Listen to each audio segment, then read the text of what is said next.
नमस्कार दोस्तों, एस्ट्रो शिक्षा चैनल में आपका स्वागत है। जैसा कि हमारा एस्ट्रोलॉजी कोर्स की बेसिक टू एडवांस सीरीज चल रही है, आज हम जानेंगे शुभ ग्रह या सौम्य ग्रह और पाप ग्रह या क्रूर ग्रह के बारे में। ग्रहों को उनके स्वभाव के आधार पर दो कैटेगरी में बांटा गया है। एक शुभ ग्रह जिन्हें सौम्य ग्रह भी कहते हैं, एक पाप ग्रह जिन्हें क्रूर ग्रह भी कहते हैं। सौम्य ग्रह, इनका नेचर कैसा होता है? ये सौम्य होते हैं,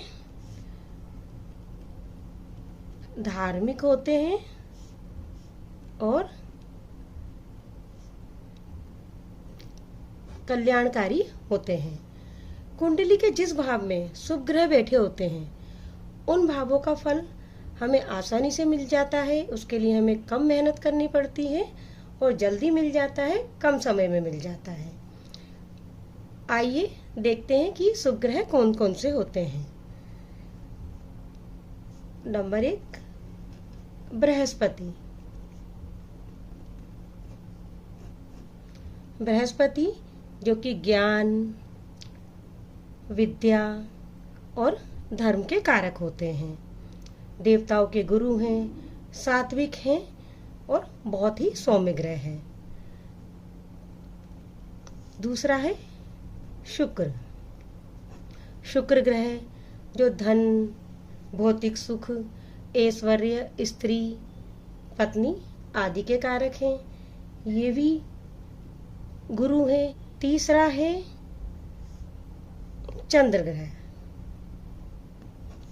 चंद्र ग्रह वर्धमान। वर्धमान चंद्र ग्रह कौन सा होता है? वर्धमान चंद्र ग्रह होता है शुक्ल पक्ष की 10वीं से कृष्ण पक्ष की 5वीं तक। जैसा कि हम जानते हैं कि हमारा जो हिंदी माह होता है वह कृष्ण पक्ष और शुक्ल पक्ष में विभाजित होता है। जब चंद्रमा डे बाई डे बढ़ता है वह शुक्ल पक्ष होता है, अर्थात मावस से पूर्णिमा का जो होता है वह शुक्ल पक्ष होता है। और जब चंद्रमा डे बाई डे घटता है तो वह कृष्ण पक्ष होता है, अर्थात पूर्णिमा से मावस के बीच का समय कृष्ण पक्ष होता है। तो जो शुक्ल पक्ष की 10वीं से कृष्ण पक्ष की 5वीं के बीच का जो चंद्रमा होता है वह वर्धमान चंद्र होता है। यह शुभ होता है, सौम्य होता है। आइए अब जानते हैं पाप ग्रह या क्रूर ग्रह के बारे में। पाप ग्रह, इनका व्यवहार कैसा होता है? संघर्ष, बाधाएं और तप। पाप ग्रह कुंडली के जिस भाव में बैठे होते हैं उससे संबंधित वस्तुओं को पाने के लिए संघर्ष करना पड़ता है। उन्हें पाने में बहुत सी बाधाएं बीच में आती हैं और तप अर्थात एक लंबा इंतजार करना पड़ता है। यह फल देने में डिले भी करवाते हैं, लेट करवाते हैं। पाप ग्रह कौन कौन से होते हैं? सूर्य। सूर्य सूर्य पिता का कारक है, आत्मा का कारक है, मान प्रतिष्ठा का कारक है।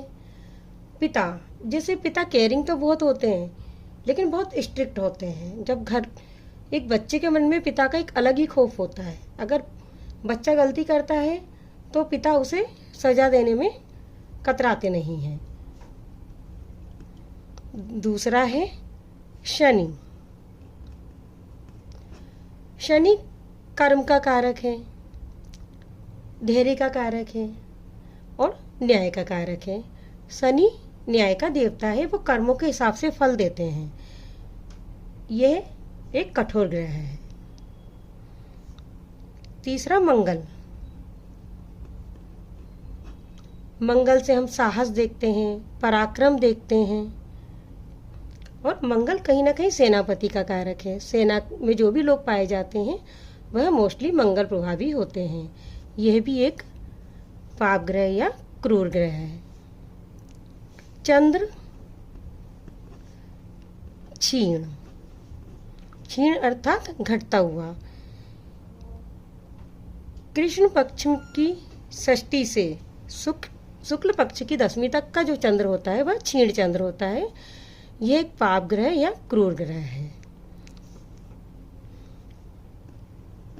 राहु और केतु, जैसा कि हम जानते हैं कि राहु और केतु एक दैत्य है।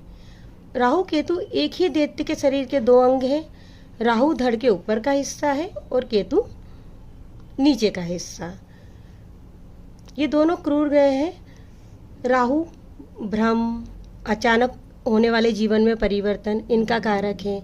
जो भी अचानक से लाइफ में हानि लाभ होते हैं, जैसे एकदम से लॉटरी का लग जाना, ये एकदम से बड़ा नुकसान हो जाना, उसका कारक राहु ही होता है। केतु आध्यात्म का, मोक्ष का कारक है। केतु जिस घर में बैठता है उस घर की चीज़ों से हमें डिटेच करता है, क्योंकि केतु का मेन मकसद होता है हमें मोक्ष की ओर ले जाना। इसलिए ये हमें समस्त सुख सुविधाओं से दूर करके मोक्ष की ओर ले जाना चाहता है। केतु को अपेक्षाकृत कम क्रूर ग्रह माना जाता है। आइए अब बात करते हैं बुध ग्रह की। बुध ग्रह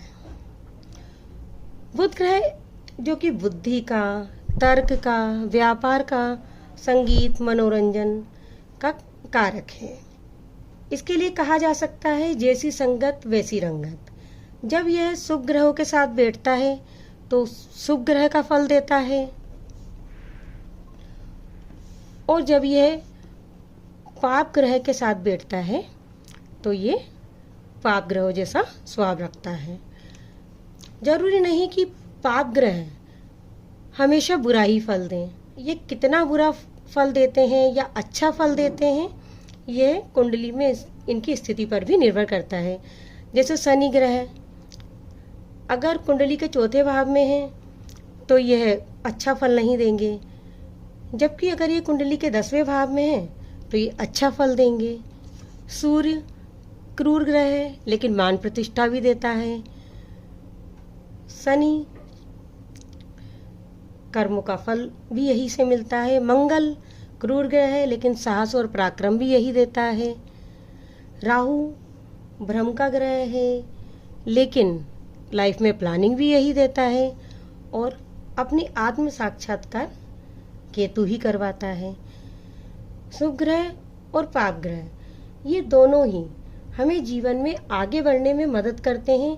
बस इन ग्रहों को अच्छे से समझा जाए, ये ग्रह हमसे क्या करवाना चाहते हैं उस चीज़ को समझा जाए और उसके हिसाब से अपना जीवन जिया जाए, तो जीवन की सभी बाधाएं दूर होकर जीवन में तरक्की मिलती है। आप शुभ ग्रह और पाप ग्रह इनको लिख लीजिए, समझ लीजिए। आपको मेरा वीडियो अच्छा लगा हो तो इसे लाइक करें, शेयर करें और मेरे चैनल को सब्सक्राइब करें। धन्यवाद।